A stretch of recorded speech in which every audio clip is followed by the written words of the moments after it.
Welcome to Manga Machinations!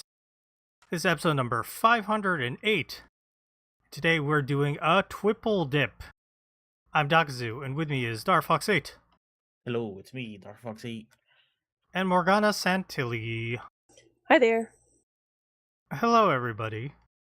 Welcome to our podcast. About manga. Essentially we're a podcast that just talks about manga stuff. Nothing to see here. No current events to comment upon right now. Definitely not. Definitely not. We never, ever go on rants or tirades about the state of the world, for sure. For sure.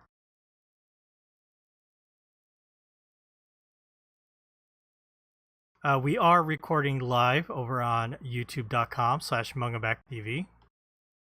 We've been recording live over there. So in case you want to see Darfox's beautiful visage, you can head over there and watch the live recording. Dar, your hair is not up in a bun. No, I showered, so it's still semi-wet, so I don't want to bunch it up, It's getting very long. Yeah, you know what's funny is that, okay, this is like the bi-monthly, Dark Fox hair talk, is, I just learned about maintenance cuts. Apparently the hair, the longer you don't cut it, the worse your hair gets, because the ends split and they keep splitting up the hair until one day the split reaches your brain and your brain explodes. What? Wait a minute.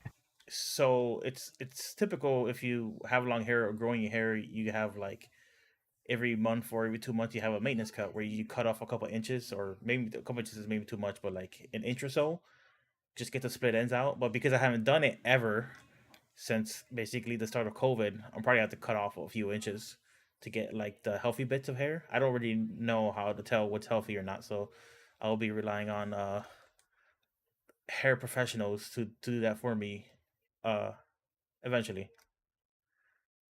Yeah, you can, if you look really closely at one of your hairs, you can actually see they do actually split, and you probably, if it's been a while, yeah, you might do a couple inches. I trim it when I think of it every, I don't know, couple months. I just do it myself in my bathroom because I'm lazy and I don't want to spend $60 to get a trim. Women's haircuts are expensive. 60 is lowballing it. Oh yeah. Wow. Men buy video games, women get haircuts. That's Yep. And buy purses. That's I the way don't it buy goes. purses, not fancy purses, but I guess I don't go get my haircut either. I trim it myself. I also, as somebody with curly hair, I also feel like I never get the haircut I want, because especially when I was a teenager, the style was straight hair, so they always cut it as though I would be straightening my hair anyway. And to be fair, as a teenager I did straighten my hair, but now I'm at a point where I don't want to bother with all of that nonsense anymore. Just, I have curly hair, I want it to be what it is, and I don't feel like going through all the effort of finding a hairdresser who knows how to deal with my hair. Yeah, I help my wife dye her hair often. That's fun. Because why bother spending hundreds of dollars at a salon? Yes. And it's very expensive. When you can do it yourself. Welcome to Hair Talk 2024. hair talk. We always find our beginning tangents. Before we move along, I want to mention that if you want to support Manga Machinations, please buy us a coffee. Head over to ko-fi.com/mangamac, and you can help contribute to our future projects. Darfox put a graphic up on our YouTube, and you can see that the Land of the Lustrous retrospective has been funded, thanks to Philip. He also funded our Berserk Psycho Selection that we did earlier this year. And our upcoming Oku the Inner Chambers retrospective is funded by Manga Machu, Vicky Dalton, and Lulu. And thank you to the other people who have funded us. Deluid, Mia, Wyatt, Dr. Melphis, Poor Mexican 72, Liquidus 002, Xteen, and Jen. Many of them are repeat donors or supporters of us. Repeat offenders. Financing our what's the word? Manga addiction. Our manga duty. Mm-hmm. Our service. Once again, if you want to support us, please consider buying us a coffee. Okay, let's move along to some what you've been reading.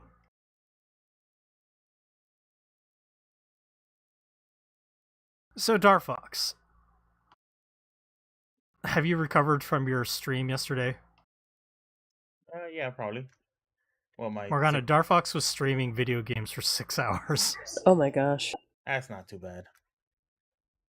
If That's I want to get an audience, I should be doing that like every day.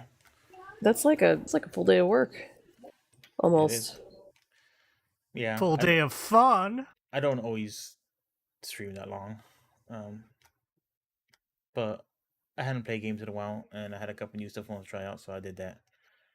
I don't really have what you've been reading, but I do have something that I could. What you've been drinking now, live on camera. Oh no! Is this Moxie? Behold, Moxie. Oh boy. yeah. I'm very curious. Different is what it says. To say the least. Okay. I have heard things about Moxie soda. 230 categories. That's not a lot for a whole bottle. And it's caffeinated, so be ready. Is it super caffeinated?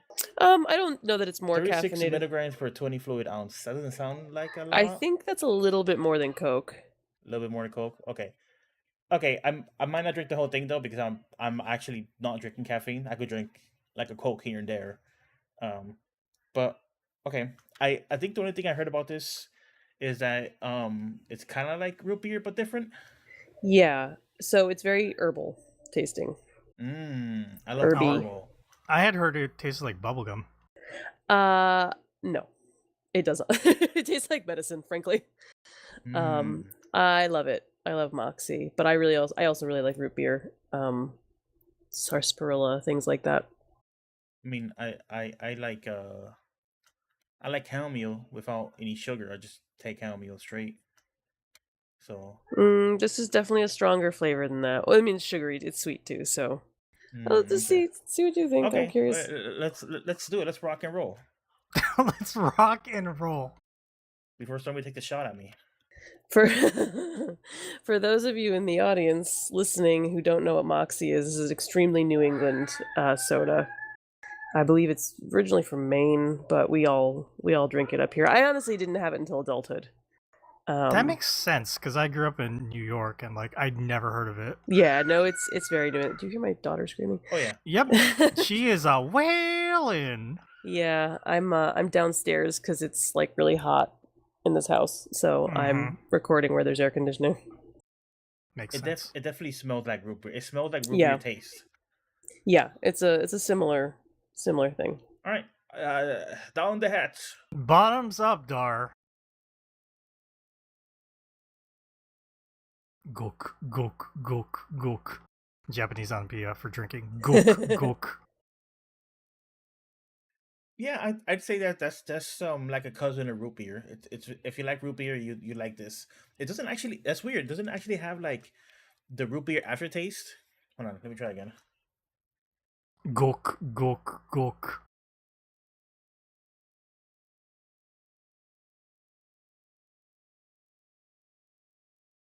Yeah, that's good. That's Okay, I'm glad you like it. It's polarizing. That's really because maybe I got an extra sugar version, but it just kind of tastes like. It kind of just tastes like root beer.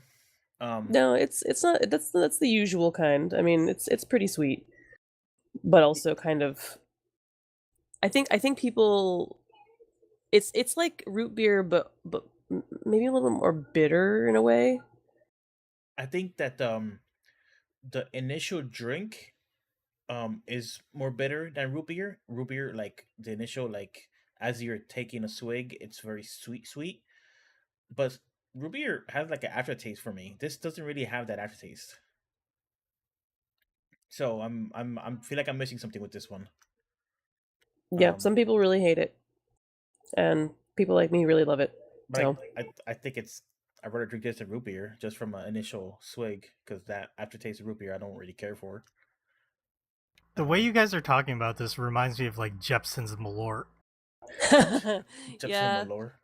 Yeah, Dar, you don't know about this? It's a infamously bad booze from the Chicago area. is Oh, it like a digestif? Yes. Yeah, so Moxie definitely has similarities to like a digestif, like a Campari or an Aperol, but it's still a sweet soda. So it's definitely, I mean, yeah, it's very similar to root beer, I think, but I can definitely see a similarity with like a digestif. I mean, Jepson's Malort is bitter as fuck, and that's Yeah, all the no, taste you this get. is not that bitter for sure. It's slightly more bitter than root beer, but it's still a sweet, sugary, caffeinated soda. but it's also I would say if you're comparing it to just like the most famous soda being Coca Cola and then Pepsi or whatever. Cola? Coca Cola. What did I say? You said cola, and I was confused. Holla. So, it definitely lacks that like super sweet syrupy mouthfeel. Yeah. This feels like more watery. In a good way, I think. Does it have? Can you on the side? Is it corn syrup or does it have cane sugar? It might have cane sugar. High fructose corn syrup. Oh no, no. Second ingredient. Okay. After water. Less than 2% of gentian roots. Yeah, the gentian root. Extractatives. Natural and artificial flavors, caramel colors. Wait, this is colorized? Ah! This is good. I want to drink all of it. I was planning on not drinking all of it. What time? It's before 8 o'clock. Caffeine You're won't gonna be ruin me. fucking wired. That's We're gonna have another fucking Elden Ring session tonight. So No. fun fact. Yeah. Sorry, this Moxie. So I don't know what you know about the history of Coca-Cola, but also Coke and also Moxie were both started out as patent medicines. So in the 1800s, there were these guys who would go around, they'd mix all sorts of shit together and be like, this will make you feel better. It'll fix everything. Coca-Cola was one of those. It was like meant to pep you up, had cocaine in it. Moxie was also patent medicine, was created around 1876. I'm reading the Wikipedia article right now. Oh, actually, it's called Moxie Nerve Food originally. It was produced where I live right now in Lowell, Massachusetts. It's flavored with gentian root, an extremely bitter substance commonly used in herbal medicine. It was designated the official soft drink of Maine, but yes, it is an extremely New England thing, and it comes from where I live. Woo. Cool. Yeah, I would recommend people get it. If I would say even if you don't like root beer, try it out because like I said, a big component of the root beer drinking experience, in my opinion, is the aftertaste, and this doesn't have that.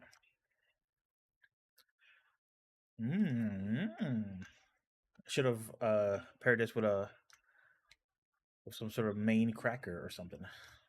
A Maine cracker? Yeah. What is a Maine cracker? I don't know, a cracker from Maine. Jesus. Surely they have their own type of cracker. They call it the Christine or something. Christine? Yeah. or the room 403 or whatever. Darfox just spouting some bullshit right now, everybody. I just anything You're talking out your ass. Anytime I talk about Maine, I just make like Stephen King memes. That's what you know about Maine. Yes, that's all I know about Maine. Maine is where my people are from. My dad's family's from Maine, so. Yeah, I know multiple people from Maine, and I'm sure there is tons of history and interesting things that do not include Stephen King about Maine. But I don't know any of them. Lobster. There's lots of lobster. Lobster rolls. Yeah. So lobster was so plentiful in Maine hundreds of years ago that they actually had to make it so prisoners could only be served lobster once a day instead of several times a day. You're just giving all like the Yep. spare lobster to prisoners. Yep. That's awesome. Oh yeah, you didn't know about this story? It used to be like prisoner food. No, I love lobster. never actually had lobster. What? Nope. You had crab? Imitation crab. Not the same. Similar, but not the same. I guess Yeah. that's why it's imitation. I've never, that whole experience of like just like ripping apart like a shell and eating some lobster. It's fun eating a whole lobster. It's very challenging for the amount of meat that you get. Mm-hmm. I do think a lobster roll is pretty much the way to go if you want like a not entirely disastrous, messy food experience. Right, yeah, because it's just put in a roll for you, so you could just have the roll. Yeah. Exactly. Yeah, that's Oh already. my god, I'm getting so hungry. And like there's like lobster pasta, right? I'm sure that's also like really nice. I had clams for dinner, so I'm very much like this feels very par for the course. Seafood brained. Seafood, yeah, I love seafood. My Delicious. dad hates seafood because he can't stand the smell. Some dark dad lore. My dad was a political prisoner for many years, and they would switch out the menu very seldomly in the prison. Because this was in Cuba, and so if fish was on the menu, it was on the menu for like 4 to 6 months. Oh, So he could not deal with fish. He basically lived off of bread. His cellmates would share his bread for him so he could have more bread and actually have kind of like a fuller meal of just bread. And he just didn't eat fish for a long time, even when he was in prison. So that's why he's kind of so like hard headed about fish now as a free man. But he just just the smell. It's like a psychological thing with him, like the smell. It might yeah. it might even be like a PTS trigger. Who knows? Yeah, no, I think that's a very fair reason to not want to eat fish, frankly. Yeah, but my dad go to therapy or something. That's crazy. I know. Like, who would go to therapy? That's like for people who invent stuff. Let's a chapter in that graphic novel you're going to be writing is dedicated to your dad. Yeah. Your dad's history as a political prisoner. This is fascinating. And Yeah. terrible. I'm sorry that happened. Hey, but that's why my family is a fan of Jimmy Carter, because apparently Jimmy Carter was the one that allowed a lot of political prisoners to come over to the United States. And my dad came over in the plane because he was freed. So my dad was literally one of the ones that were shipped over. They're not studying their best. Like my dad was one of those. That is wild. Because the political prisoners were technically in prison because of like they sided with the U.S. essentially. Mm-hmm. And in my dad's case, it's a more complicated story. But essentially, he cooperated with the CIA. So, I guess he's one of the lucky ones who didn't get lined up and shot. You know what I'm saying? Yeah. Jesus.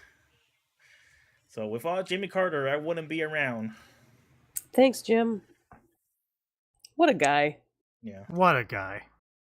Possibly the only president who's actually also a good human being. Yeah. Yeah. All right, let's move along to Morgana. We gotta get talk about presidents. No, I because know. we're very quickly leading into that. Morgana, what did we say at the start? Absolutely, Yes. definitely don't talk about current events. Mm-hmm. Oh shit. Morgana, did you read anything this week? No. I thought about reading Summer Hikaru Died 3 because I had already read 2, but then I was like, I don't wanna get ahead of everything and complicate. Well, sorry, I've read up to 5, so I guess I already fucked that up.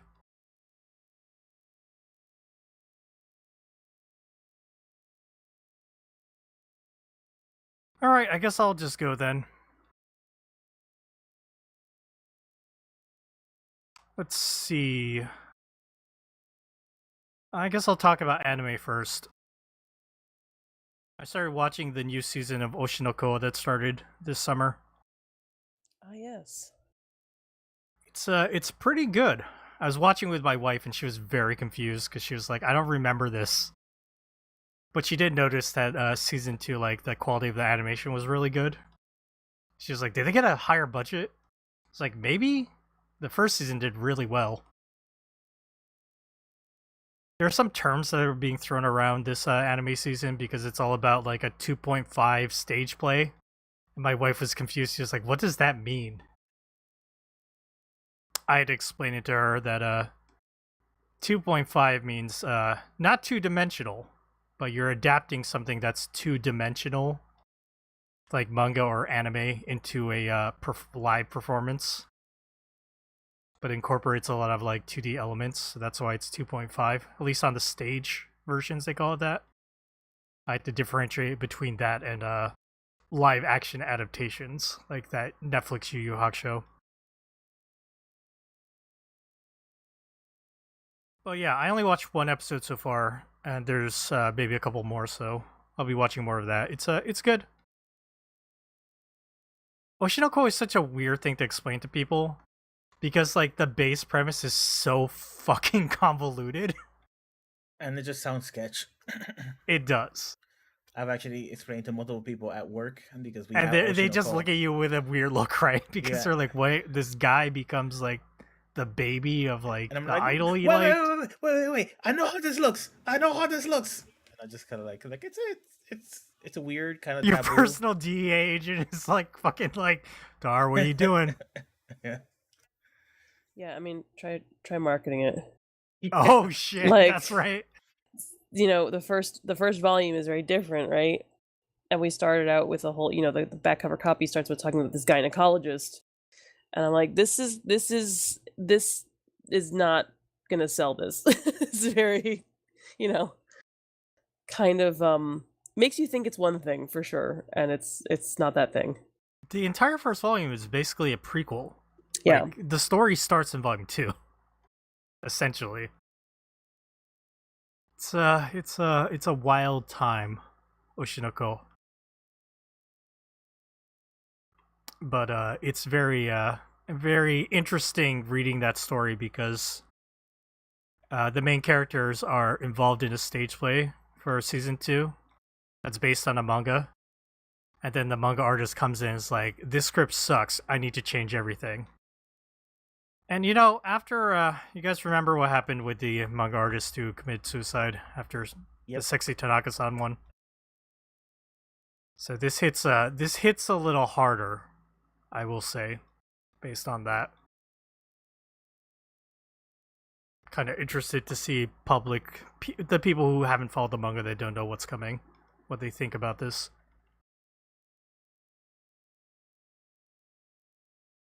But speaking of 2.5 dimensions, the anime for 2.5 dimensional seduction started. That's a segue. Have I talked about this manga at all? I don't know. Maybe, I'm not sure. Okay. So the premise of this series, and the anime just started, which is over on High Dive right now, is that there is a second-year high school student named Okumura, and he is the only remaining member of the school's manga club. And he loves this anime called Lirieru Gaiden. And he's in love with this character, Liriel. a new freshman girl named Ririsa wants to join the manga club. She's a huge Ririel otaku. And also, she wants to do cosplay. And so she does cosplay of this character that Okumura loves. And then suddenly he was like, I'm not interested in three-dimensional women. But suddenly there's this cosplayer girl, dressed as his favorite character. He's like, oh my god, the 2.5 seduction. Hence the title. Darfox, it is a harem manga. I mean, everyone could see it coming from a mile away. It's a sexy one. The anime sure toned down everything, because in the manga there's a lot of under boob in that cosplay costume from the start. But the thing about 2.5 Seduction is it starts as this ecchi harem manga, but then it turns into this deep human drama about characters and relationships and overcoming a lot of anxiety and opening up to feelings and being vulnerable. And so I forget, it was like one of the volumes of the manga, it had the obi, the half banner cover thing that you add, where a manga artist, writes their endorsement. Eiichiro Oda of One Piece wrote a blurb for this manga saying, you come for like the ecchi stuff, but then suddenly you're hit with all this like deep human drama that makes you cry. Way to expose himself. But yeah, that's a lot of people like this manga because there's a lot of ecchi stuff, and there is harem stuff, but it doesn't lean into that. Okamura is never like, oh, my nose is bleeding, I'm so excited, I'm so horny for these girls. He's very respectable. He's like the ultimate like good guy otaku. Who's the male character from We Never Learned, Darfox? I think he reminds me a little of that. Yeah, I don't remember his name, but yeah, he was a stand-up guy. Yes, so Okamura is a super stand-up guy, and he's supporting all these new female members that come in and want to try cosplay and help solve all their family issues and anxieties. I feel like this is the bait and switch that I got with my dress up darling too. Mm-hmm. Yeah. Here's some sexy girl time. Also, here's actually just a really nice romance though. Mm-hmm. Yep. The anime quality is okay. Obviously they had to turn down the sexiness for television. Nonsense. Yeah, they're still doing it. So I'll keep up on that show. And if people are interested, even though the manga is put out by Shueisha, it was licensed by Seven Seas. That seems like a Seven Seas. Exactly. It's very much up Seven Seas alley. Okay, in terms of actual manga that I read something that Morgana's probably going to be excited about. Ooh. Pepperoni Vampire. Well, I love pepperoni and I love vampires, so...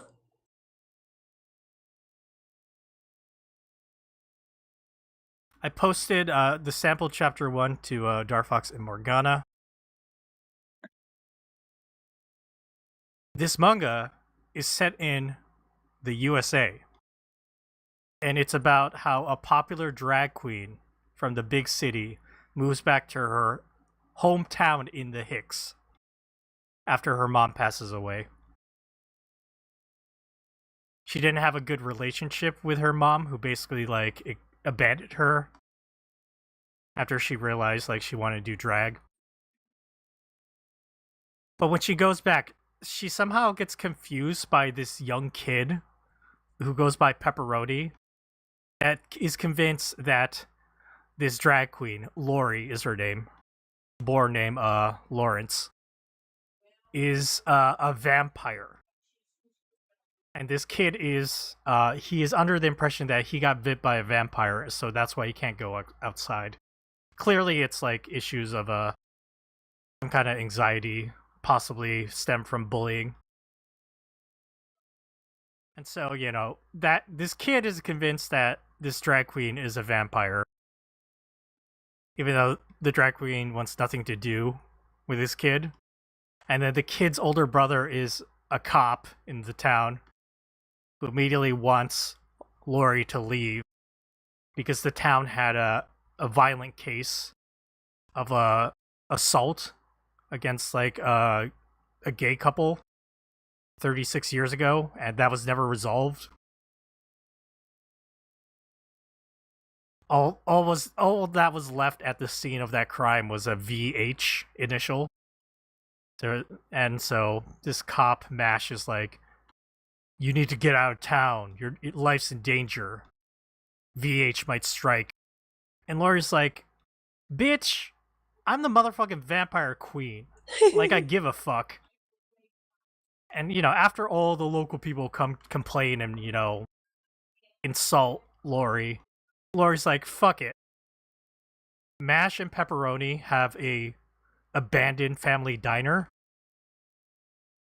And Lori, who, the reason she also left the big city was she got pushed out of her job at her local drag performance house by the rest of her underlings, who seemed like they were, under her, but sold her out to the owner.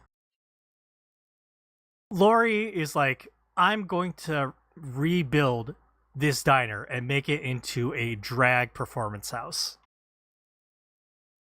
And so that is the premise, Morgana, a pepperoni vampire. I love this. I want this. It's pretty fucking good. I will say, there's a lot of, like, bullying. That is a central theme. The cop brother of the kid, his name is Mash. Seems like Mash also was possibly trans, but was bullied out of it. And seeing Lori being proud and out kind of inspires him a little bit. That happened at the end of Volume 1, and that's all I read, so. But yeah, the people here in the small town, they're all dicks. They all say really fucked up shit. And that kind of drives the drama, so. You gotta be prepared to, like, handle that if you're gonna read Pepperoni Vampire. Am I right in hearing that just like one single hate crime that happened like 36 years ago or something like that? That's the unrealistic part. Right? It was just the one hate crime? Yeah. Only one anti-gay hate crime in this in Not 36 years? Yeah, not that I want this story full of like hate crimes. It's just In America? yeah. That's the bit that's like okay, that is first sign that like okay, maybe this person is an American who's writing the story in America or whatever. Oh, it's very not much written by American. Yeah, for sure. Yeah, I mean, it's done by Shoko Suda, but she does do a lot of. You can tell she did a lot of research. At the end of the first volume, there was a huge section on. What is it called? Hold on.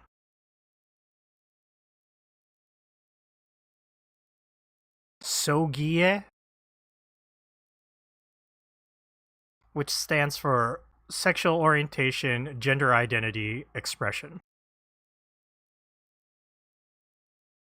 I had never heard of this term, so it might be like a Japanese term. Yeah, I don't know either. But a couple of the drag characters from the first chapter like talk about their own like where they land on the spectrum. And explain that it's a spectrum. So I was like, this is smart. Because everyone is different.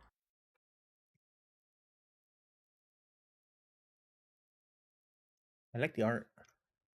Yeah. It's very sharp, angular. That's really unique.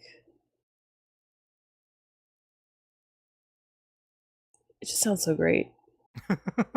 I didn't expect to read like a drag queen manga, but I found it. Well, we read that other one a while ago. I can't remember what it was called. I think we read it on Izuki. Oh, Deborah? Yeah, no. There was the one about the. It was about a drag bar, I think, right? Oh, Sounds right. familiar. No, that was on Manga Planet. Manga Planet. The other one. That was but that was in that took place in Japan, so Yes. they used the term okama a lot more.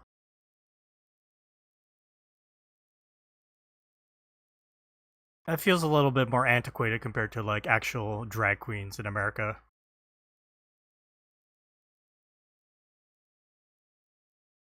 But yeah, I read the first volume of this. I liked it. I'll probably check out another volume. It runs on Manga Box, which is like a manga app. So, but I can't access that in America, I don't think. I read the volume releases. In America.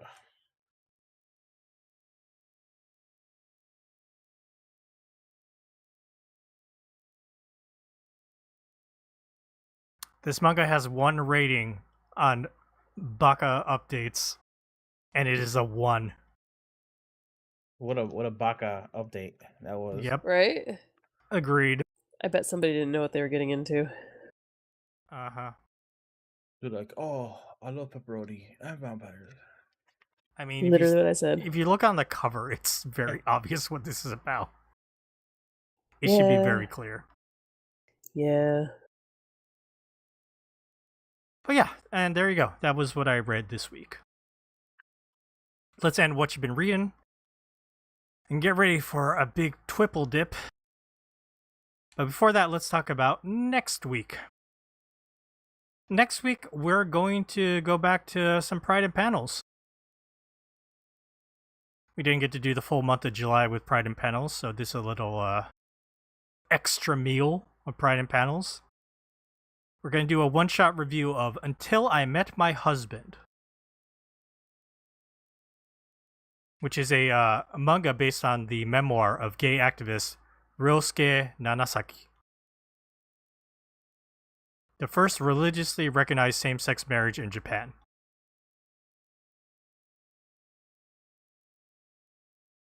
I'm looking forward to reading this. It's nonfiction, it's manga, it's gay. It's like the Holy Trinity right there. I know, right? So yeah, next week we'll be reading that, Until I Met My Husband. Okay, everybody, we're going to take a short break, and after that, we will be back with our Twipple Dip. Stay tuned.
Okay, we are back, everybody.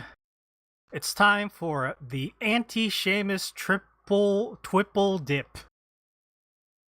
I almost said it wrong. It is not a triple dip, it's a twipple dip. We're looking at the next volume of a manga we've covered in triple dip.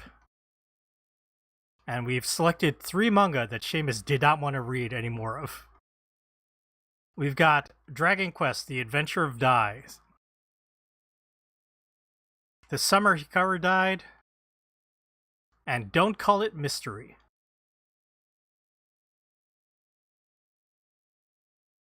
We are taking advantage of the fact that Seamus is away right now, and we are reading more of these 3 series. As per usual, it is his loss. Darfox, why don't you pick the first series that we should talk about? I kind of want to rip off the bandage of shame, and I definitely skimmed through like the last quarter of Don't Call It a Mystery, because It was a long one. it's a long, and I knew it was a long one, so like I'm not blaming the book. I'm taking responsibility that like I knew it was going to be wordy, but alas, I could not break my habit this time. Okay. But yeah, let's talk about that, please. We'll talk about Don't Call It Mystery, Omnibus Volumes 3 and 4. So this is a manga by Yumi Tamura. She started it in 2017 in Flowers magazine, put out by Shogakukan. Seven Seas is putting it out in Omnibus, so they're double volume collections. The first time we talked about the 1-2 collection. This is the 3-4 collection. Let's see. Translation for this is done by Carolyn Windsor-Reed, and lettering by Isla Nagamine. I'm sorry that I butchered your names. Let me read the copy over on the Seven Seas website for this 3-4 omnibus. A cursed inheritance. When Totono goes to Hiroshima, his only goal is to finally see an art exhibit and maybe run into his fugitive best friend. But instead, Totono gets dragged into a battle of wits. Kariya Tsumari Shioji is a teenage girl who needs his help. Shioji and her cousins have been named as beneficiaries in their grandfather's will, but they'll only receive their share if they can solve a cryptic puzzle. If that wasn't enough, Shioji suspects that her cousins are willing to kill in order to win. After all, last time there was an inheritance battle in the family, a whole generation ended up getting wiped out. Can Totono unravel the mystery before there's another bloodbath? Yeah, at the end of the first omnibus collection, we kind of got the intro into this main mystery. But I loved it. And I believe also that there's a live-action version, live-action movie of Don't Call It Mystery, and it covers this specific mystery arc. Oh, this would be a good one to cover because it's long. Yeah, that makes sense. Yeah. But yeah, Totono dealing with the cousins, this mystery about inheritance, the secret of the family, of the Kariya Tsumari family. What a mouthful of a fucking name. Kariya Tsumari? I know, right? Every time I looked at it, I was like, I need to like sound it out like I'm in first grade trying to figure out how to pronounce it. I really, really enjoyed this. I enjoyed the first omnibus that we did, and I always like meant to go read the Japanese volumes. I'm kind of glad I didn't, because then we got to read it here for the podcast, and you get my fresh, unvarnished take. Yes, exactly. And you know, Darfox, you said you skimmed through the last like quarter of this. It was like half of the back volume. Because there's 2 volumes in this, right? Yeah, Yeah. so you got the whole story with the cousins then. Yeah. I finished the I feel cousins, like and then I started the one of the guy with the long hair when it was Yes. raining, and then I was like, I cannot, and I started rushing. You rush through the because there's 3 cases besides like the big main story.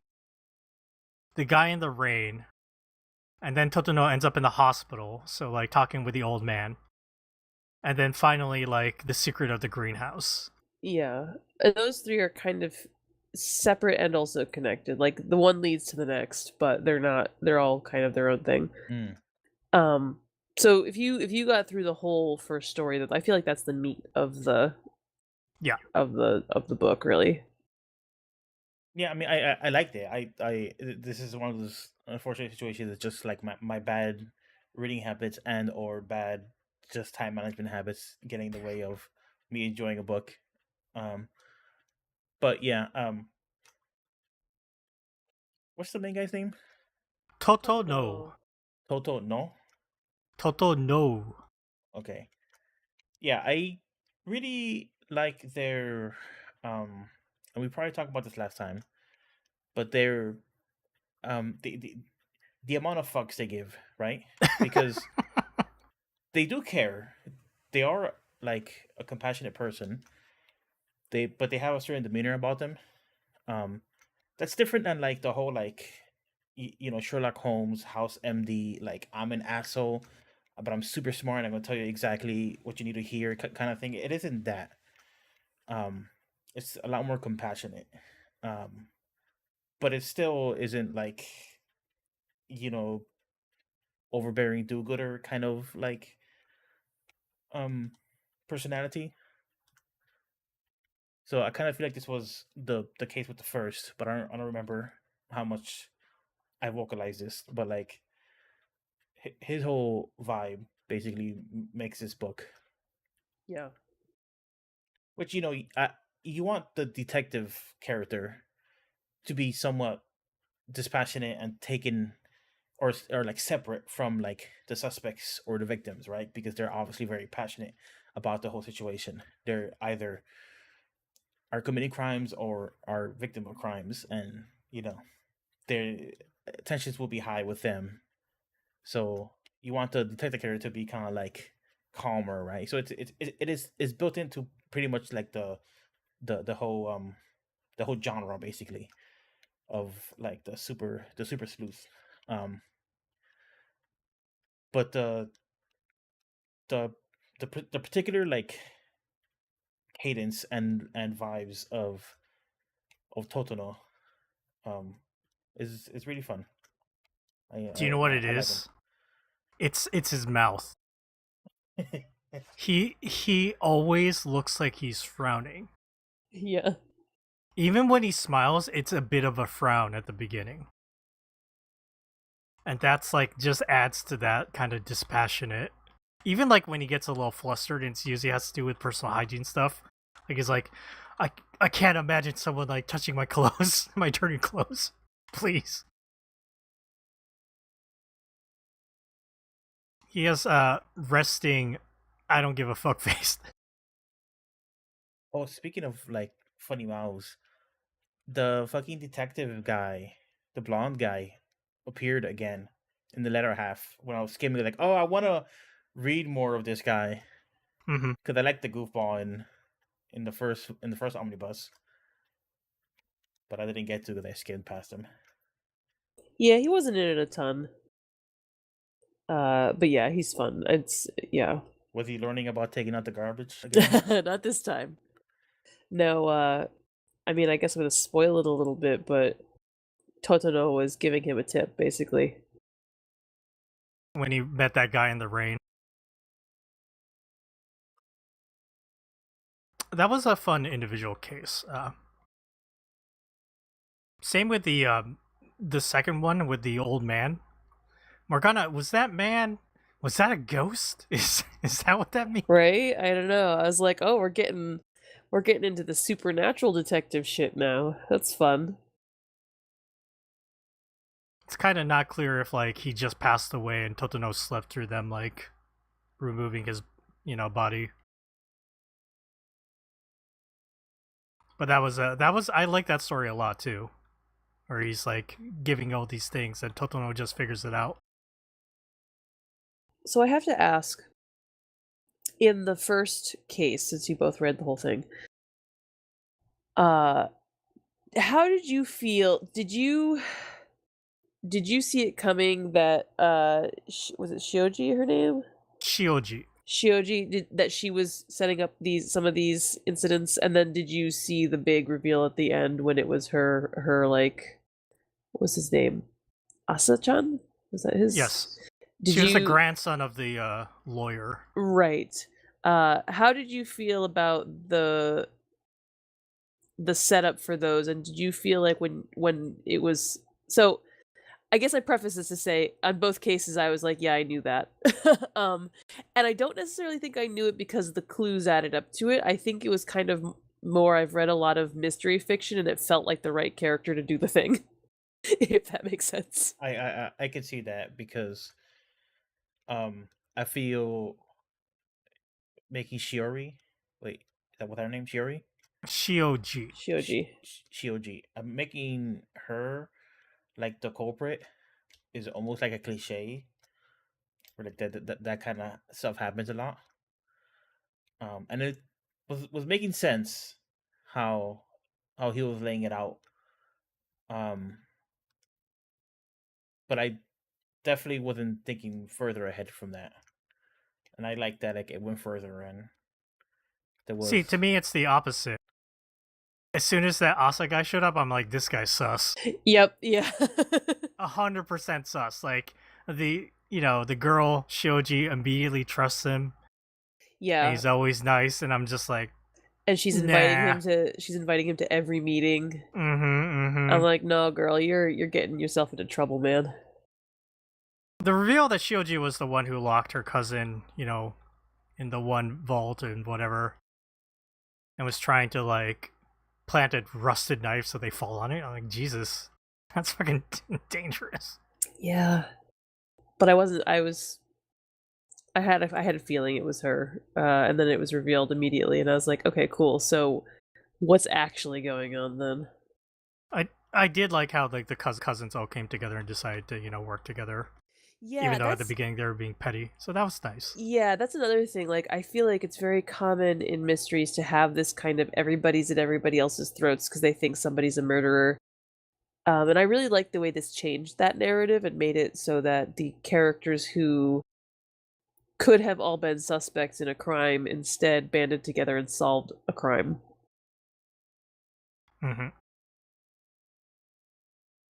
I like the reveal of like the history of the family through the play and how the play was drawn, kind of like in negative space with a lot of blacks and white ink instead. That was also very good. Also, though, what a fucked up thing to do. Like, a fucked up situation entirely. Oh, the thing about the family like killing off just like anyone who like has like curls, that reveals that they're actually like possibly foreign. Yeah. It was just, it's like, that's a lot of effort to hide this. Like, probably nobody would even think about that, but now you've like, I don't know, it's a lot of death for a secret that's probably not worth keeping.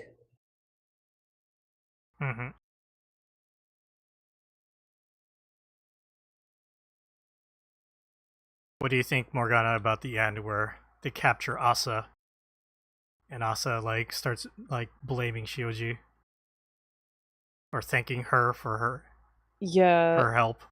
That's another bit where I was really happy that literally everyone was like, no, it's not her fault, fuck you, she was a kid. Like, nobody's taking that, was taking that at face value, and they told Shioji like in no uncertain terms that it was not her fault. And I feel like that, in other manga, I feel like it'd be very easy for that character, the child character, to like, take it very personally and take it upon themselves. It may lead to a lot of drama, but instead it was nice to like I don't know, there's something very pleasant. I mean, it's kind of like what Darfox was saying about Totoro being like a compassionate character without it being like over the top, like do-gooder. I kind of feel like that's a theme overall. Like even with this family, like they've come together and they're supporting each other, but they're also just like they're kind of normal. I mean, they've got their flaws and they've got, shit going on, but like I don't know, they ultimately are good people and I think that really came across and I really like that. I feel like I don't know, that's rare sometimes in stories, especially in murder mystery stuff. Hmm. I like the ending where they find the it was the lady, she was the descendant of like the family whose riches were stolen. That their all their deceased parents had asked for like these uh gemstone like bracelets or necklaces to be gifted to their kids. It's very sweet.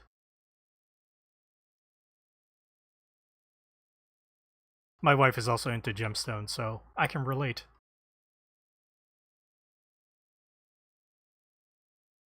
I don't know specifics, but my wife is like, here, I'm gonna leave this on your desk for you. This will help you with your anxiety. I'm like, Okay, okay. honey. Whatever you say. I think it did help, so.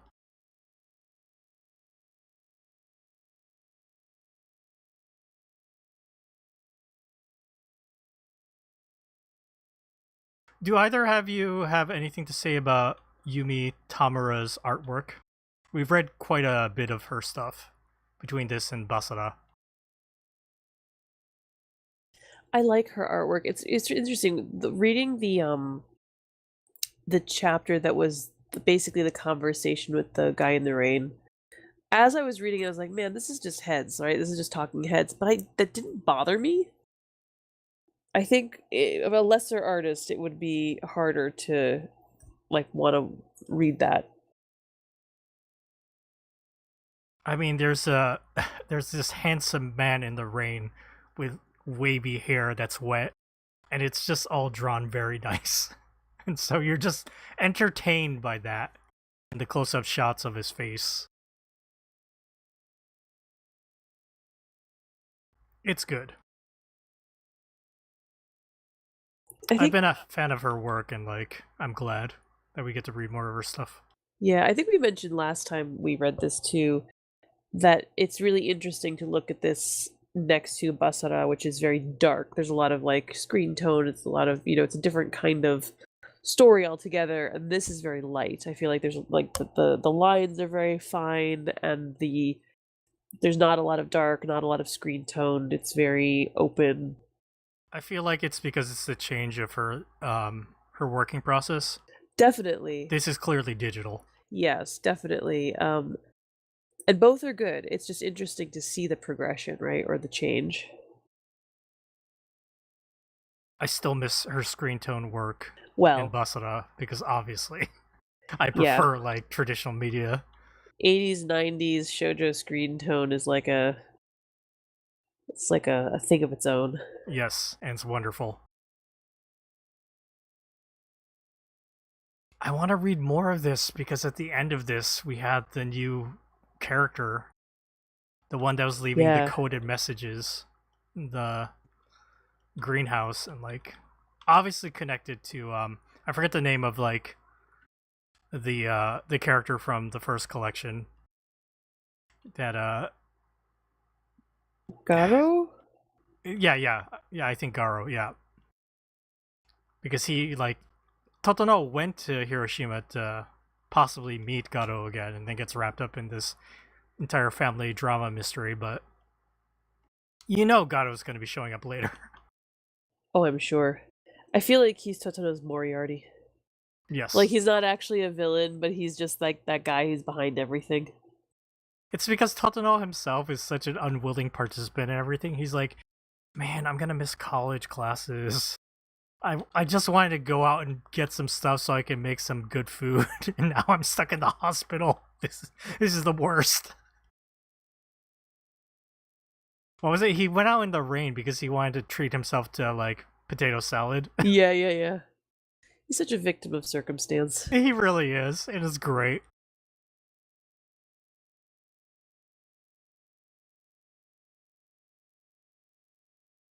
I'm trying to think if there's anything else to mention about Don't Call It Mystery, the second collection, but I don't know. I feel like we covered everything.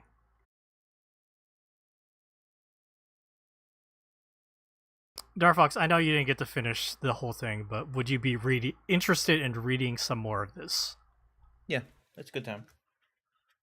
What about you, Morgana? Oh, definitely. Same here.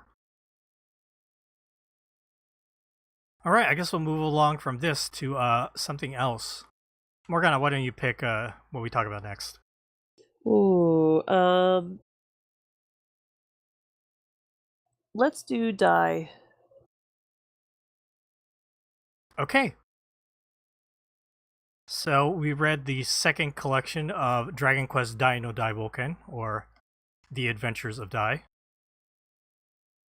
These collections are based on the new edition that came out in Japan. And we read the chapters allotted over on the Shonen Jump app because they're available there. I'm sorry, Morgana. I thought these were double volume omnibuses, like Don't Call It Mystery.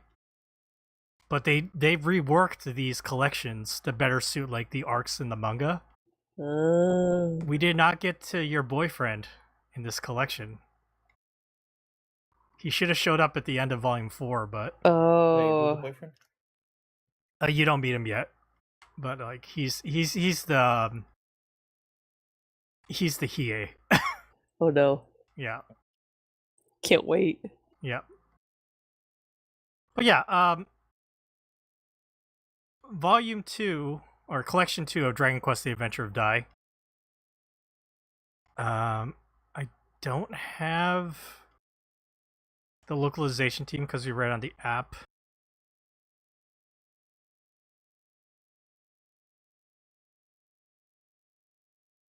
Wait, did we read the first set of chapters on the app as well? No, we had the first we had the first volume.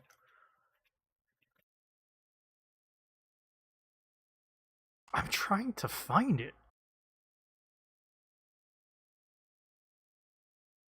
Oh, there it is. Hold on. Okay, well, I'm preparing that. The Dragon Quest The Adventure Dai is a shonen battle manga. Story is done by Riku Sanjo. Art by Koji Inada. Supervision by Dragon Quest creator Yuji Horii. Last time we talked about the first collection, I kept getting like the names wrong, so I apologize. But yeah, I will make sure to refer to the author, which is Riku Sanjo, and the artist Koji Inada.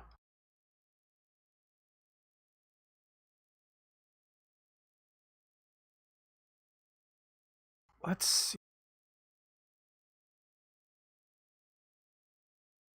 At least for Volume 1, the English translation and adaptation was done by Gregory Werner. Touch-up art and lettering, Steve Dutro. Editor, Jennifer Sherman. I'm going to assume that they also handled Volume 2. Maybe they didn't. I apologize if that is incorrect. But let me read the copy here on Viz for this second volume. Dai and his new companion Pop run into trouble after setting out for Romos. The magical gun-wielding warrior priest Maamu lends an unexpected help, but that isn't her only surprise. She also has a history with Avan. The trio must learn to work together or face defeat at the hands of Furfang Legion Commander Crocodile. And so yeah, they took the chapters which introduced Mom as the third companion. Gotta have a female companion. And then yeah, they go up against their first Legion commander, Crocodile. And yeah, the chapters cover all of that. Literally, when Mom like first shows up, before we even see her face, I'm like, oh, it's Bulma. Yeah. Here's our Bulma, capsules and all. Yeah, I gotta say the initial mom design and like her outfit is very interesting to me. Like the goggles and the shirt that's like a little longer that serves as like a shorts, but she also wears pants underneath it or like leggings. It's very strange. And she has a magic gun, which is something that did not exist in the world of Dragon Quest at the time.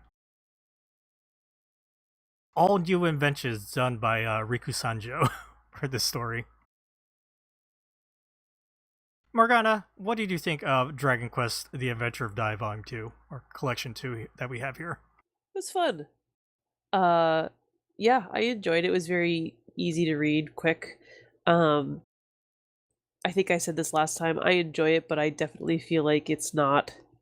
It's written for a 7-year-old boy, and I'm a 34-year-old woman. So, but that I mean, I enjoy. That's not a knock against it. I really do think it's a lot of fun. I like that Pop had a little bit of growth as a character here.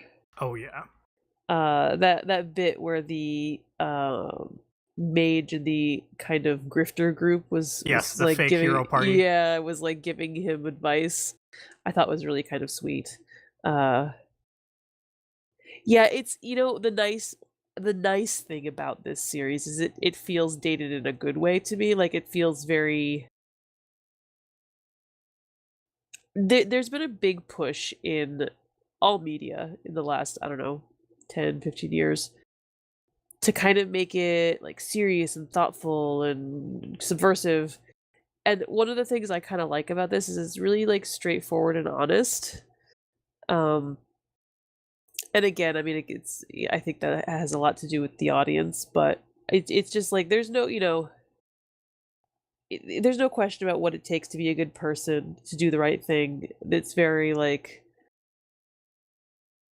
I don't know. I can really appreciate something like that right now, I think. Yeah, Morgan, I'm really glad you got to read the second volume because you're starting to see why I love Pop so much. Oh yeah, he's fun. He's a great character. He talks so much shit at the beginning against Crocodile and then immediately fucking bails like such a wuss. Such a shitter. And even when, Crocodile attacks the castle of Romos, he's so scared to go until he gets slapped by Mamu. Still doesn't go. Gets a pep talk from the fake hero party, which comes back. That's such a great, let's bring back characters from like the beginning and like have a like nice moment of growth for him. And even that fight against Crocodile, the second one at the castle, it's just like really structured well. Having Zabuera, this evil looking fucking like little bastard like the elf gnome thing feed Crocodile this like dirty plan of taking Dai's foster father monster Brass as hostage is so good. And then Pop, instead of fighting Crocodile, uses a spell to cast a protection spell over Brass so he won't, be evil and attack Dai, leaving things to Dai, knowing that he will probably die now.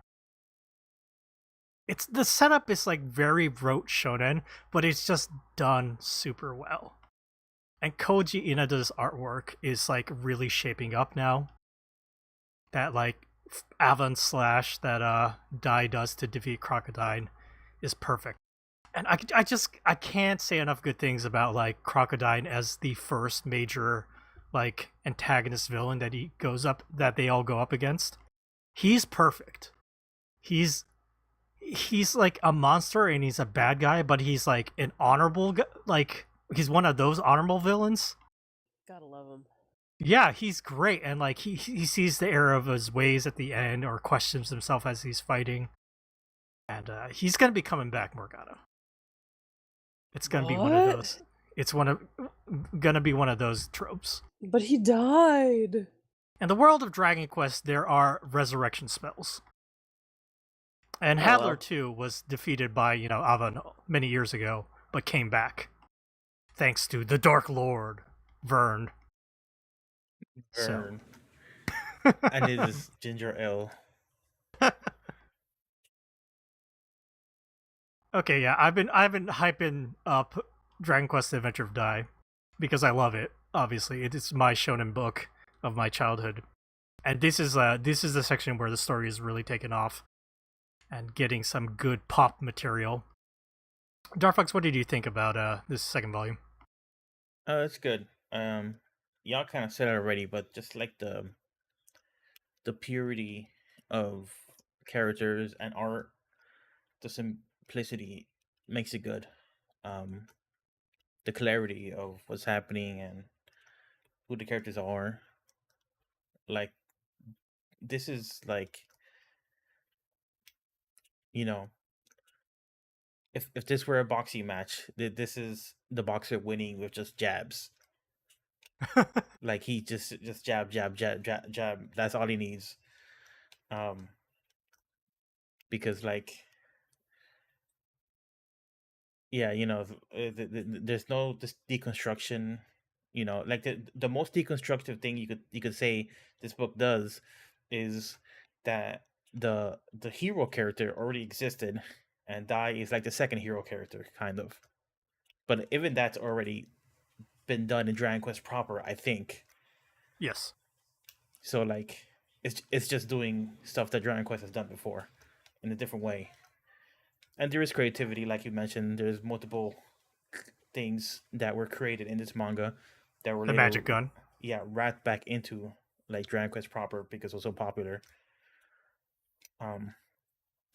Yeah, I don't know what else to say about it besides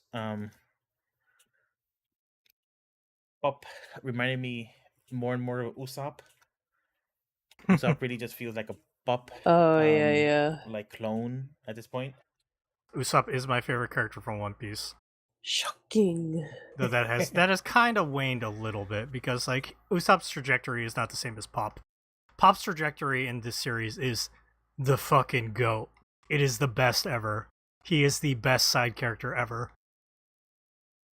100%. His journey and his character growth is one of the most inspirational, amazing storylines that you will ever fucking see.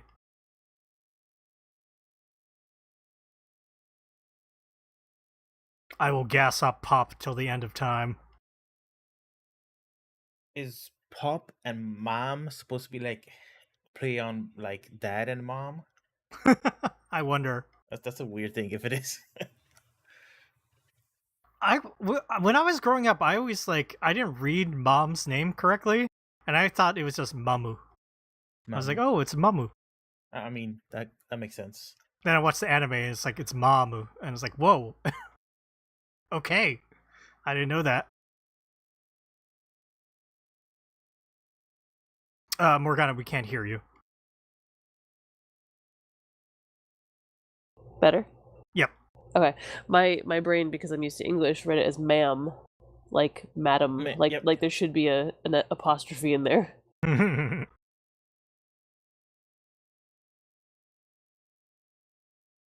She didn't get to shine too much, but she is like the heart. Yeah, she's pretty good. She's pretty good. And she's strong too, so I'm not gonna hold my breath for like a perfect female character in a shonen book like this. I mean, even here, like you said, like it was good for like it's it shows this age well, but like Pulp still grabbed her boob at the beginning. He poked it, and then he grabbed later with like, let me see that necklace, and just groping. Yeah, like, brother, that's not. There's a bunch of ways you could look at a necklace while doing that, right? And then she was grabbed by that like tentacle monster thing, and don't think I didn't see that one tentacle around her upper thigh. Mm-hmm. Yeah. I was like, come on, y'all, really? You gotta do that? It was made in the 80s. It's fine. Just trying to get grip. That's all.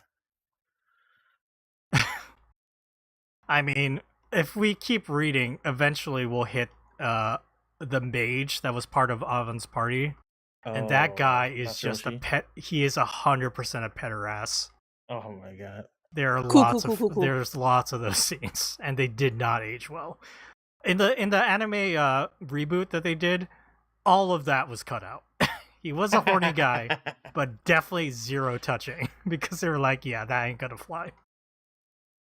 Where is the anime production team so I can pin medals on them? You should pin Yeah. all the medals on them. That anime is still fucking amazing. Some things should stay buried in the past. Yeah. Even Robiko Takahashi has like perv old man characters, multiple of them. It was the trope. Yeah, it's like the trope, You just and have to put them in there, I guess. Whatever. We still got him. We got the perv from My Hero Academia, and Mineta. yeah, and then the sister lover from like Black Clover, Gauche. Gosh. They still exist, and luckily, I haven't seen a lot of like newer shonen battle manga really lean into that anymore. Thank goodness. I don't ever want to defend Mineta, but Mineta is like being a creep towards his peers. Yes, Which yeah. is It's not good. terrible, but Well, like, also that midnight teacher. oh wait, was she like hungry for the students, or She was not pervy toward the students. Oh my god, can you imagine? she was just pervy herself?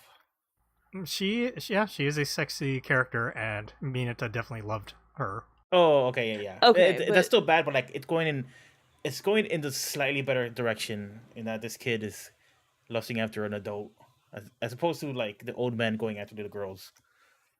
Yeah. Definitely not a good thing in Dragon Quest Adventure of Die, for sure. Aside from being like hugely inappropriate, I just find that trope boring. Like it's not funny. So like why do we keep doing it? It was funny. Like, I don't know. Was I it don't know. though? Was it? It was funny. I was gonna say I wasn't saying it was funny. I was just saying it was funny to like, I guess, the editors or like the culture. I'm not here for that, Morgana. Can you prove No, I know. it was funny? I want receipts. I want everybody who ever laughed at this bad joke. Yeah, Dar, we gotta get back to watching the anime. Yeah, we're way behind. Well, I mean, we started behind because that was a finished anime, but we haven't watched it in a while. Yeah. But yeah, I guess there's not much else to say about Dragon Quest Adventure of Die. I think I covered basically everything. I'll keep talking about it. I can talk about a lot more. I'm just disappointed we didn't get to the next character, which would have been Morgana's favorite character. But that's... Well, I guess we're just going to keep reading until we get there. Oh, Morgana, you'd be willing to read the next volume then? Yeah, I'd be willing to read it. It's fun. Like I said, I mean, it's not, I'm not going to read it on my own, but I am happy to read it alongside you guys. It's also a pretty Nice. easy read. Nice. This is a strategic maneuver from Morgana. She could keep this one here, and we won't fill it in with like Asano Inio or some shit. You know? You wouldn't do that to me. No. All right. It sounds like we're all willing to read another volume of this, which makes me happy. In the next collection, we get Morgana's favorite character, which I'm already calling, but also we get the other members of like the Legion commanders, and like they're all great. Riku Sanjo totally knocked it out of the park with like all these different types of like bad guy archetypes. And they're simple and we've seen them before, but they're just done really well. And very well designed and drawn by Koji Inada too. So it's just like as we keep going, the Adventure of Dai just gets better and better. Like we saw in the first collection, it's just kind of fun project. We can see that it was a side story that got popular enough, it turned into a big story. But now we're in the adventure and we get to see how everything progresses and how it advances. And that makes me happy and excited because I quite love this series still.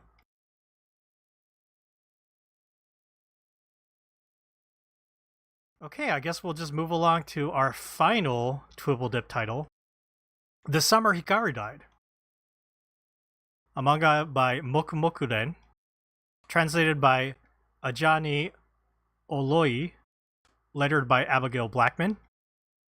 It's put out by Yen Press, which Morgana works for. Yep, my usual disclaimer, I work for Yen Press, but all of the opinions and everything I share here is my own. It does not reflect my employer. Mm-hmm. Let's see. This started in 2021. Runs in Young Ace Up magazine, put out by Kadokawa. Let me read the copy on Yen Press's site for Volume 2. Yoshiki tried to pretend nothing was wrong, but the truth cannot be ignored. Hikaru is gone. Quote, Hikaru is here. This new version is dangerous, or perhaps not. One thing's for sure. Yoshiki doesn't seem to be in harm's way.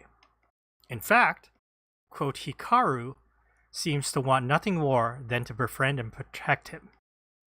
Despite Ria's warnings, Yoshiki chooses to extend the hand of friendship, hoping it will help, quote, Hikaru become more human. But in doing so, what might Yoshiki become? So yeah, second volume, we get more interactions between Yoshiki and Hikaru at the end of volume 1, where we saw kind of what the true form of the quote Hikaru was. Yoshiki basically in this volume has to make a decision. Am I gonna, reject this or go along with it?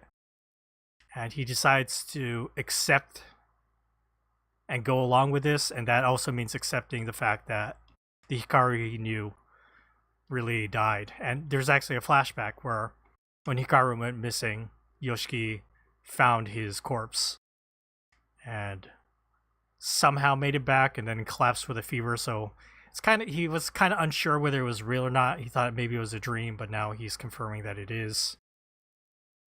And the town, some people in the town kind of know that something's up.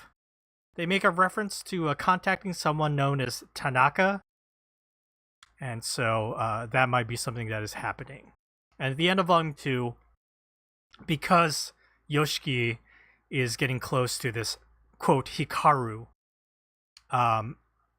he might be mixing. He might be, being infected by this entity. And that, in turn, is causing other things to perhaps come at him, which happens at the end of this volume. Something appears in their house's bathroom.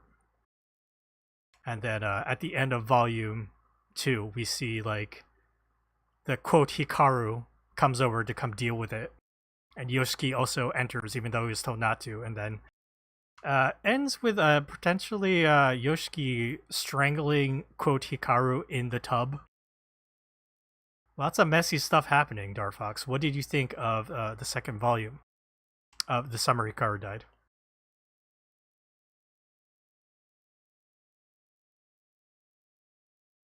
Dar, I cannot hear you.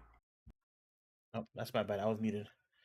It was very good and very interesting, but at the same time, I feel like the series is a lot more clear. This happens a lot when we read manga, where the first volume has all the potential in the world, and then eventually it settles into some sort of story that seems more familiar. And in this case, I may be wrong. Maybe they'll keep the entity as you good guy, bad guy. You don't know, because that's how the first volume was. The entity definitely seems more sinister, but I do feel like this second volume really tried to build a lot of sympathy for the entity, and even showed that the original kid accepted the entity into him, or at least that might be just being an interpretation of the events. But now that there's being explicit about other bad things out there, it really seems like the story now. And again, I'm more than happy to see any difference or any um mix ups in this formula. but it's gonna be like the two kids or the kid and the entity basically trying to like navigate their messy relationship and also dealing with like other worse entities coming in, and then maybe also like some sort of town priest hunting them at the same time, which is cool. That's not bad, but like it's entered that state where like it seems like a more It's codified shown its story. hand. Yeah. It's like, which in a way doesn't have to be a bad thing. It could be a good thing because now we know the stakes, and now we kind of like, you know, now those stakes can be shaken up or, you know, um subverted or whatever. But yeah, I guess I should have seen the the sympathy coming, because it's hard to like write a story with where the two main characters are in a like in a very kind of deadly relationship with each other. Antagonistic relationship. Yes, there had to be some sort of like bring it back to the center where, you know, they do like each other, um and maybe that's not a good thing, but for themselves at least they honestly like each other, it seems. Very nice, Star. Morgana, I know you love this, so let's hear it. Now it's your turn to rant. Yeah, so I actually didn't end up rereading this because I read it a while ago, but I flipped back through it and I was reminded of yeah, how much I enjoyed it. And like I definitely like Fox, I definitely see your point and I don't disagree. I think there's definitely there's something very exciting and mysterious about a first volume, right? Like you don't know what you're getting into at all. And now that we're in the second one, it's like, okay, maybe we're kind of starting to settle into something. I am still, what I am interested in learning is whether this entity, even if its intentions are good, is its effect still bad? You know what I mean? Like, does it not know that it's maybe destroying Yoshiki? Mhm. That's the kind. I mean, I live for that kind of like that complicated situationship. uh, I love you, but will you kill me? But and I do think one of the things, like even if the story does become a little bit more standard or a little bit more predictable, the art just kind of blows it up big. You know what I mean? Like it looks really good. And I think I mentioned this last time for volume 1, the tension is really strong in the artwork. I really feel that. And the body horror is really good. I just really love these scenes where there's just like a lot of black and like I don't even know what you'd call it, like The fractal patterns yeah, of the The entity's fractal body. yeah. swirls, yeah.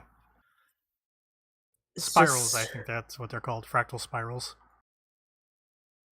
and then it's like interspersed with this like normal kid shit, like frying chicken at school. You know what I mean? It's like so silly in some ways. You know, the everyday average stuff, and that average stuff kind of makes it like scarier. You know what I mean? Like that they have like this normal life, but like nothing is normal actually. Also that hair monster thing is terrifying. I mean like it's just creepy. Like I don't want to like sentient hair in my tub. I'm afraid enough of like pulling hair out of the drain, and it's all my hair because I'm the one in this house with the most hair. Um but yeah, I don't know. I just like I mean I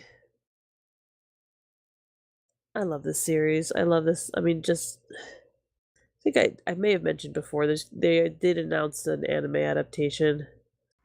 Yeah. I am cautiously optimistic. I really think that again, one of the things that really pushes this series like into I don't know, kind of a I don't know, masterpiece is a dumb word, but like pushes it into that kind of category. I think is the art is really it really does Oh, it the for me. art elevates this 100-fold.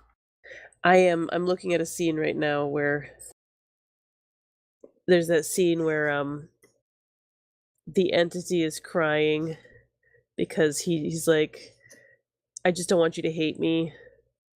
Just don't do that to me. And he's sobbing, and then Yoshiki goes, "You're even more of a little kid than Hikaru was," and just the expression on his face is so gentle, and you have that kind of thing going on with like, you know, the reality that a child died, right? Like this teenager died, and his body's been taken over by this thing that may or may not be evil. I just like, I don't know, yeah, the art, the kind of push and pull of like love and friendship, and then, I don't know, like supernatural doom is it's a vibe, as the kids say. Yeah, I want to give like a special shout out to the localization team, especially the lettering by Abigail Blackman, because like the Mokumoku loves doing huge sound effects, and they're all over the page. Even from like the first volume, when you had like the ringing of the cicadas being like overwhelming on the page of ring ring or whatever. It continues here, like the flashback where Yoshiki goes into the rain to find Hikaru, and it's just like whoosh, whoosh, like all over the page. It's great. It gives such like a like crazy like presence of like oppressive feel.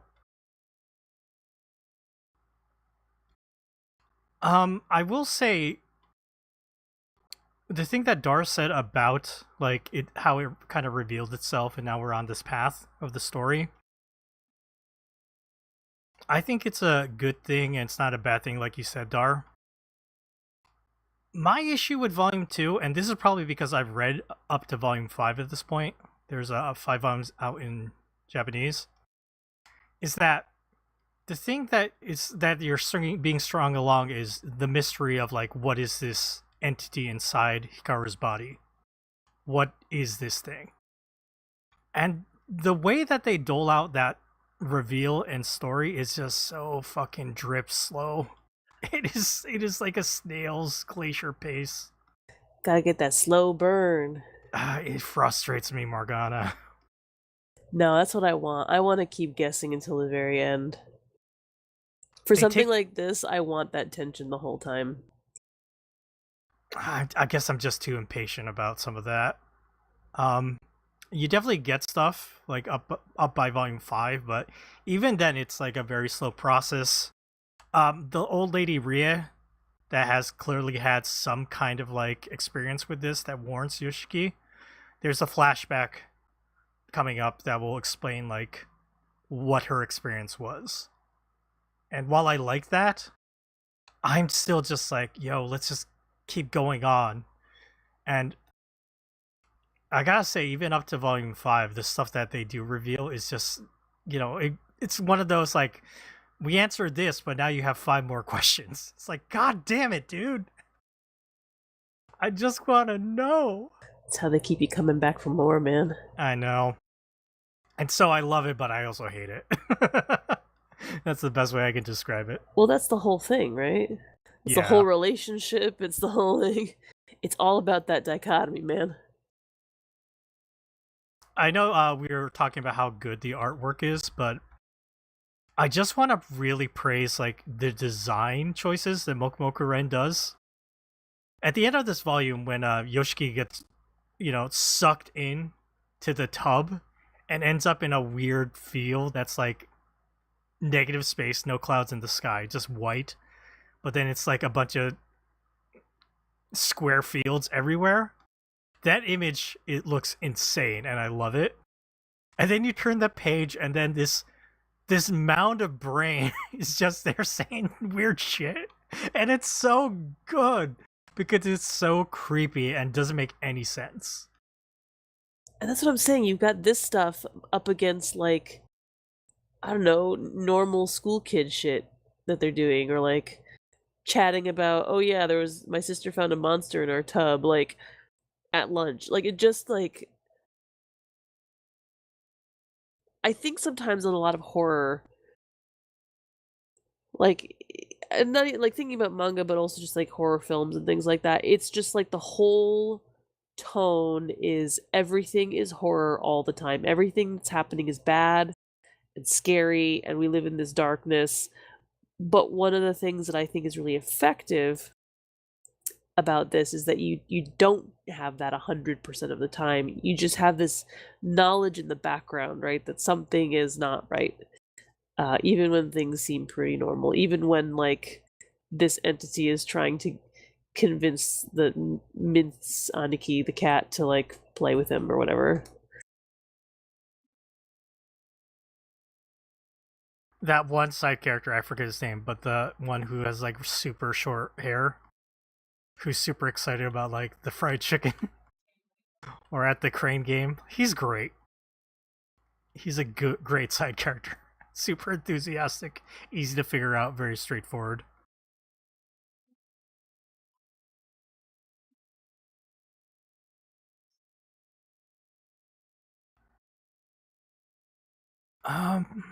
Trying to think what else about Volume 2 though. So one of the questions or thoughts I have, it's kind of not negative. I think negative is too much. Is too strong a word. Um, but basically, it's a reading that may be problematic.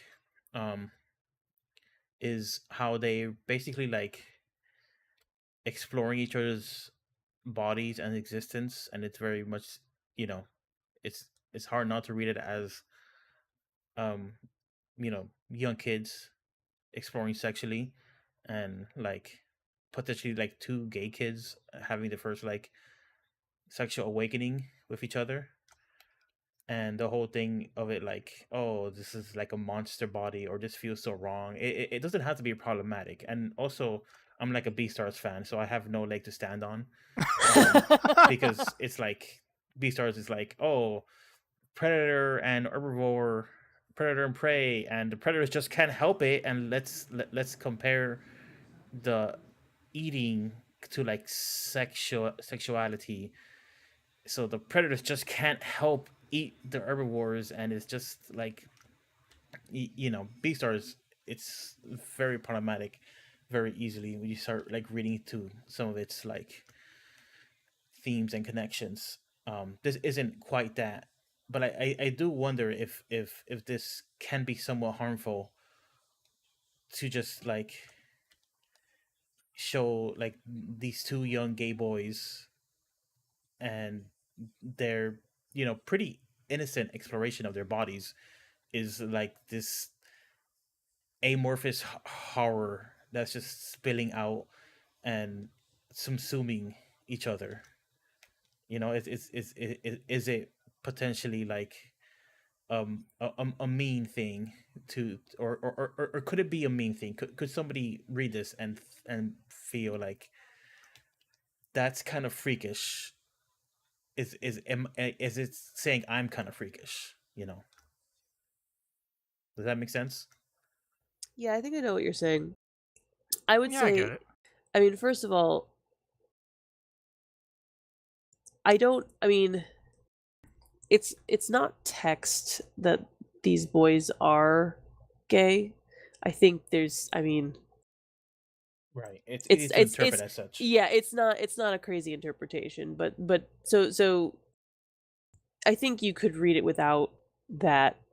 I mean, they're close friends, and I think that's like, it doesn't need to be more than that in order to be an effective story. That said, yeah, it's kind of hard to be like, this is definitely wrong, but why does it feel so good? Yeah, As it feels so good. It's a common thing.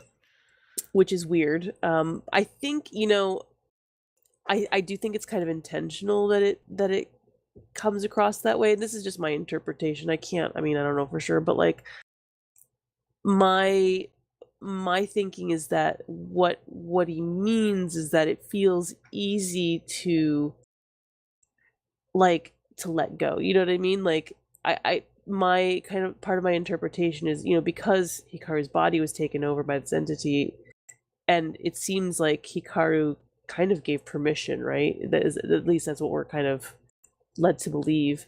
It almost feels like the act of being consumed by this or infected by this entity, it feels so much better than, what it needs to feel good in order for the entity to move forward, right? In order for it to possess. Which is why I'm very curious as to whether or not this entity knows that it does that to people, right? When it mingles with them, mixes with them. You'll get more answers for that as you keep reading Yeah. in future volumes.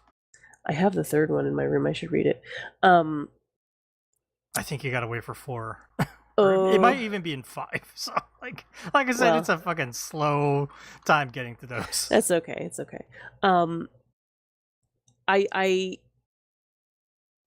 there has been, I feel like there have been a few manga I've read dealing with homosexuality that kind of have talked about gay sexuality as an anomaly or a monstrosity, but in a kind of self-reflective way, as like, this is how these individuals are interpreting their own sexuality based on what society is being fed them. So while I do think that interpretation or that idea could be a little bit of a problem, could be kind of problematic, I also think there's a way to read it where if you are interpreting Yoshiki as gay and as enjoying this kind of illicit relationship, then a lot of what he's saying is also reflection on his own. He knows he's not supposed to be doing this, right? And I think that, I don't know how I'm trying to explain. That analogy, I think, is true for a lot of teenagers in general, right? Playing around like, oh, I know I'm not supposed to be doing this, and I know I'm not supposed to be, making out with this guy or whatever. So I don't know that. I feel like it could be a very honest interpretation. Also, I guess what I'm saying. So it could be construed as problematic. I think it could also just be very what a lot of teenagers might feel in the moment anyway, whether that's right or wrong. I think I regret using the word problematic because it's such a loaded word. I know, yeah. And it's also kind of like immediately puts like somebody on the defensive. And I think listening to you talk about it, I think the main takeaway and think what I've come to more is this is really one of the situations where there's no reason for me to like read forward to a potential problem. Like if somebody is gonna be hurt by this, like we would have to like let them express it and not me imagine they're hurt in this situation more so than normal. Yeah, I mean, because again, this is it would be subtext, right? It would definitely be it's explicit in some ways, but also like definitely not the actual action of what is happening is not sexual awakening. But it can be interpreted as thus. And I think with any media, somebody could interpret it in a hurtful way if they wanted to, right? So Yeah, you could spend all day picking apart every story. I was gonna say, Dar, that I've read a shit ton of manga where the subtext is very clear about this, and it's done way worse. So I can imagine, yeah. Yeah, in comparison, I feel like The Summer Hikaru Died is handling things very properly. And yeah, we can't stop people from reading how they want to read, what they feel about the relationship between Yoshiki and Hikaru and how it plays out, but I don't. Sometimes it makes me think that like, okay, and this is just obviously my opinion, right? I'm not trying to like say this is what Mokumoku Ren is trying to say through this story at all. just like put that out verbatim. Is that like sometimes I feel like when manga artists are making their stories that revolve around themes like this, it's they aren't thinking that deep, or they aren't thinking about like the subtext that much. I don't know. I regret saying that as soon as I said it as well. So, Well, you know what? You know what I think too? I may have mentioned this last time. I really feel like the theme of this series is possession. And I mean that in like Hikaru's body is possessed, but also Yoshiki is possessed by Hikaru or this entity in a way too. Like this entity is kind owns Yoshiki is not the right word, but like there is a certain amount of control that is being exerted by this entity, intentional or not. And this is not a healthy relationship, right? This is a complicated, possessive, codependent relationship. And I think beyond the sexuality of the kids themselves, that is much more important, or much more of the focus, is that this is not okay, not solely because of who they are, I guess, or not because of who they are, but because of the nature of the relationship itself. It is, it's harmful from the beginning, from the get-go. well said, Morgana.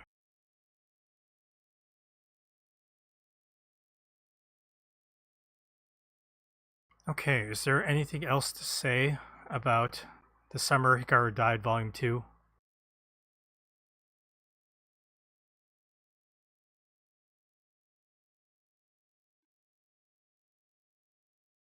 No? It's great. Everyone should read it. You should buy it, and you should watch the anime whenever it comes out. And yes, I work for the company that sells this book, and yes, I want you to buy it for that reason, but also I want you to buy it because it's one of my favorite series ever. You could buy it, and when you buy it, you allocate the tip towards the Impress marketing.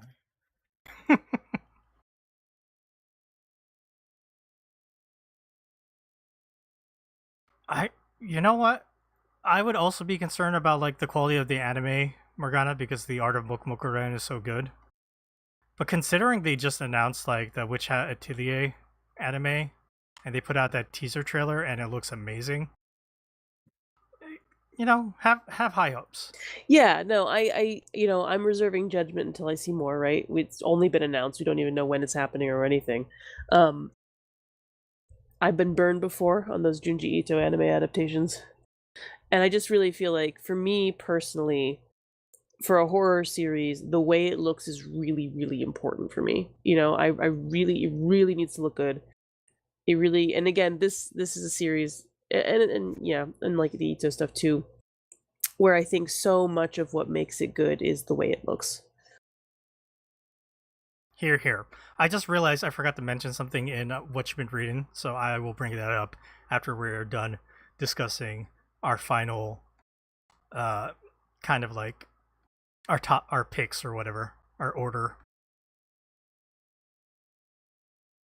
So yeah, let's rank these, because it sounds like we'd all want to keep reading The Summer Hikaru Died. Obviously, I've read more already. Morgana has read more. Darfox, you want to read more? Hi. Okay. So let's think of a ranking. Morgana, you have a ranking? Yes, and this is with the caveat that I did enjoy all of these, of course. Summer Hikaru Died is first, then Don't Call It Mystery, and then Die. Die is not a low quality book. It's just the least Morgana of the three. I figured that's what your order is. That's the Seamus way of ranking. But he ain't here. He ain't here to stop us. Darfox, do you have an order? Yeah, Hikaru no 1. I'm gonna give Dai number 2. Just because I like shonen stuff, and this is such nice, simple shonen pleasures. But Don't Call It Mysteries. It's really neat. It's a good book. That's my third. My order is going to surprise you. Don't Call It Mystery, number 1. Ooh. Yeah. I really enjoyed it, and I really want to read more. Really like them frowny smiles. I did. Number 2 is going to be Dragon Quest Adventure Die. And number 3, The Summer Hikaru Died, because it's a distant third. No, I'm just joking. I like The Summer Hikaru Died, but Volume 2 is... it's it's good, but it kind of settles into what it's doing. But also old news for you because you're up to volume 5, so yeah, I'm just impatient. Give me the newer bias. stuff. Yeah, exactly. Okay, so there you go. We got our rankings. This might be appropriate that I'm gonna go back to something I forgot to talk about, because I forgot to talk about the end of Sanda, Pari Tagaki's second manga that ended. And Great this is manga all or this greatest manga. This is all going to be spoilers, so maybe it's very appropriate that we put it at the end. They just announced an anime, so yeah, if you don't want to hear, turn away. Yeah, if you don't want to hear my thoughts on Sanda, the general thoughts is it was fucking weird, and it ended fucking weird. Okay. Right. I guess now that the anime announcement is happening, it might be coming out from Viz, but I'm just like, it's so weird. It's such a weird book. We're getting some weird ones in English, though. There are books coming out where I look at it and go, this, like, 5 years ago, if you had told me this was going to come out in English, I would not have believed you. They're just some subjects that I'm just like, no way, it's not possible. But the thing about Sanda is, it's like a dystopian society where kids are cherished, and it's revealed in the first chapter that this kid, Sanda, in school, is the descendant of Santa Claus. And so, like, when he gets covered in red, he transforms into, like, this old man Santa Claus. And his classmate, basically threatens him to help find her friend that is missing. And so the first arc revolves around that. But Pari Takagi's choice of, like, what Santa Claus means and what powers Santa Claus has is crazy. Like, Sanda, Santa Claus, fights by producing skis from his bare feet. He has ski blades, Morgana, that he uses to slash things with. It's very Chainsaw Man. Yes, like ice rink or like snow mountain. Snow skis, long. Okay. Because of sled, I guess. It's just like everything in Sanda is such like a weird interpretation of what like Santa Claus powers do. And eventually there are adults. Time. We need to mix that shit up.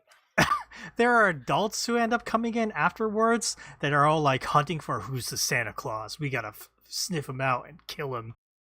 And so they're trying to murder Sanda. Oh, War on Christmas. Oh no. And then literally, like, the story takes a huge fucking pivot because Sanda, like, runs into the descendant of the jack-o'-lantern. I have some questions. Like, this is some Beastars procreation level questions here. like, how did a vegetable procreate? Please tell me. Like, I don't, like, he represents, like, Halloween, and then so wasn't there an animated movie about, like, all the descendants of, like, the Easter Bunny and, like, the Snow Queen, and they all come together to, like, fight a big bad or something? I know there was an animated movie Like maybe within the past 10 years that was about this. Probably I put have out no by idea. the Minions people. What? What are you saying? I'm not making this up, Darfox. This is Is a the real anime thing. movie in the room with us now? Because event like the last arc of this turns into, hey, turns out in this school, besides Sunda, there's a bunch of students who are descendants of like very specific holidays that have certain powers. I feel like Party Tagaki got really high and watched Nightmare Before Christmas and was like, what about the rest of these towns, though? I mean, she does love Nightmare Before If Christmas. Tim Burton's I'm not not gonna make a surprised. sequel, then I will make the sequel. It was like everything about Sunda, from story to like conception to like world building, is fucking strange. And that's like it went all the way toward the end. The big final battle against Sunda and his holiday fucking descendant friends fighting against like an organization that wants to wipe them out. The big bad is the principal of the school, who looks super young, but he's actually 100 years old, and he's had a bunch of like plastic surgery and modifications to keep himself looking young. Except for his hands. They couldn't do his hands for some reason. It's fucking weird. I feel like, was it last week I mentioned, how heinous her work is. I feel like Unhinged. It was unhinged. I said unhinged. Yes, I feel like this is Haru Itagaki taking her heinousosity to the next level. Just like putting everything there. Like, It's such a weird fucking idea. And she just went with it, and now they're making an anime of it. Why? I don't know. I assume it was a popular series. If they, It was nothing like Beastars. It was 100%. It was popular enough, and they were going by Power Itagaki Clout, and it runs in Weekly Shonen Champion, and they're really like not at the level of Jump or Shonen Magazine or even Shonen Sunday.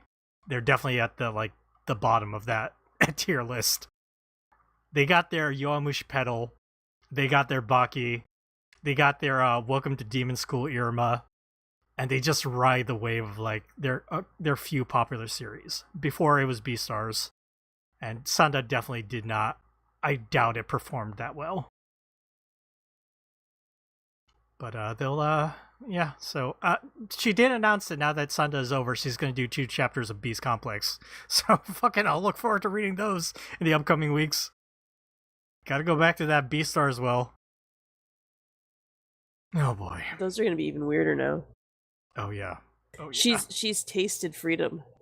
The freedom of fucking weird holiday like monster creature people. She's gonna go hard in the next Beast Complex, man.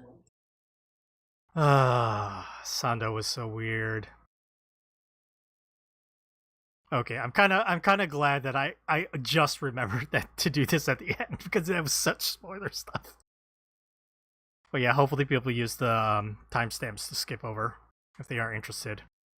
And yeah, that'll be this episode of Manga Machinations. Let's go ahead and end. I want to thank Darfox and Morgana for joining me this week.